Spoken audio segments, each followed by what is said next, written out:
So Kelly, how long does it take to pack all those goodies in the train? Well, Sarah, when you have help like this, things tend to run a little bit more smoothly. Now, volunteers have been out here since 5 o'clock packing up all the goodies for the children of Kentucky, Virginia, and Tennessee. Now, here with me, I have Paul Williams, who has served his country for almost 18 years, and now you're serving the children here this Christmas. Tell me how that feels. News Channel 11's Kelly Kales met with drug agents today to find out how the bust went down, as she's live at our continuous news desk in Johnson City. Kelly? Bill, it started when Drug Task Force agents received a tip from informants 7 months ago. The Drug Task Force says they've seen an increase in illegal sales since the downturn in the economy, but they don't see a major problem in Johnson City just yet. The crowds were lining up when this morning, Kelly, about an hour or two ago, right?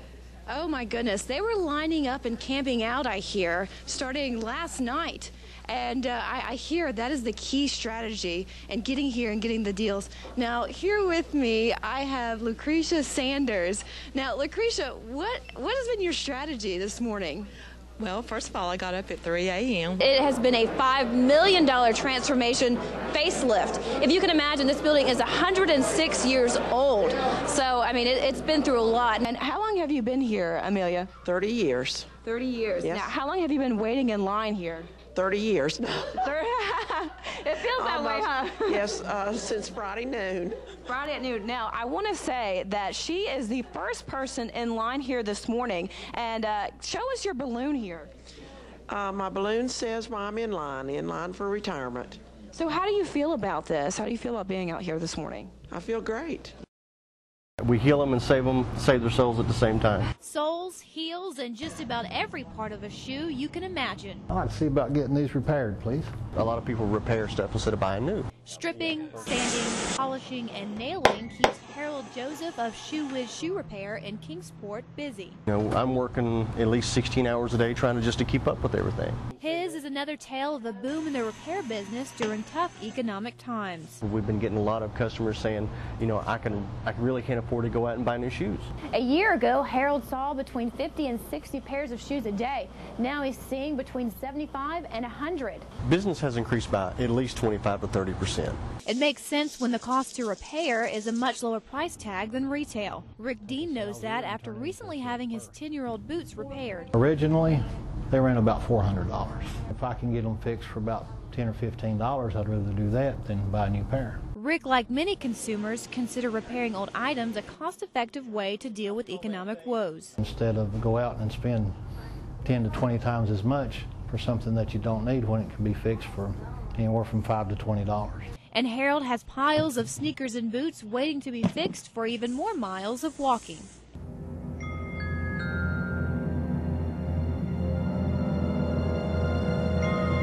You guys are in the oldest building in the town of Abingdon, built in 1779. The lure of the Old Tavern restaurant is more than just the food. According to the stories of the building, a lady of the evening got murdered right here in this room. You'll hear something in the other rooms, and it's like someone's here, and no one's here. We were cutting bread, and there's a piece of bread, I mean a whole loaf of bread that was wrapped up, and it just projectile flew at her. Tales of murder and things that go bump in the night might make you think of one thing. Ghosts, first thing. So with the help of local paranormal experts from the Haunt Masters Club, I decided to find out for myself. It's midnight here at the tavern and we're getting ready to get started. We have these tools right here which are going to read the temperature and the electrical currents to note any sudden drop in temperature. We set up cameras throughout the 3-story building to capture any activity. Could you give us a sign of your presence? With no one in this dining room at the time, this chair subtly moved. Investigators conducted electronic voice phenomena, or EVP, using a simple tape recorder. This voice recorder is going to be used to try to capture any kind of voice activity that we may not be able to hear. EVP session, second floor. So we asked questions. Why did he feel the need to kill you? Is there still a reason that you want to stay here? Do you want us to leave? And got a few answers.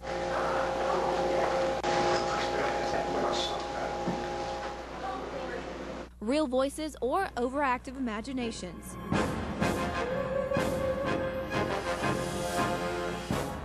Owner Max Herman can't explain but does acknowledge the unexplainable activity. I have learned over the years to respect what's happening in this building. Ghosts, spirits, poltergeists, no matter what you call it, staff here doesn't consider it threatening. We have never had nothing bad happened in this building. All the spirits in here seems to like us. In Abington, Kelly Kales, News Channel 11. For the hit 50s. Scratching off lottery tickets provides a sense of hope for Pauletta Thomas, especially during these difficult economic times. It gives me hope that I'll win the big bucks.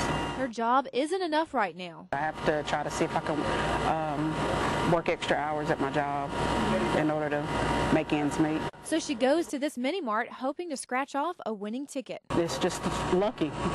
Driven by regulars like Thomas, 25 of 42 states that have lotteries have seen an increase in scratch-off lottery sales since July. Tennessee is one of them.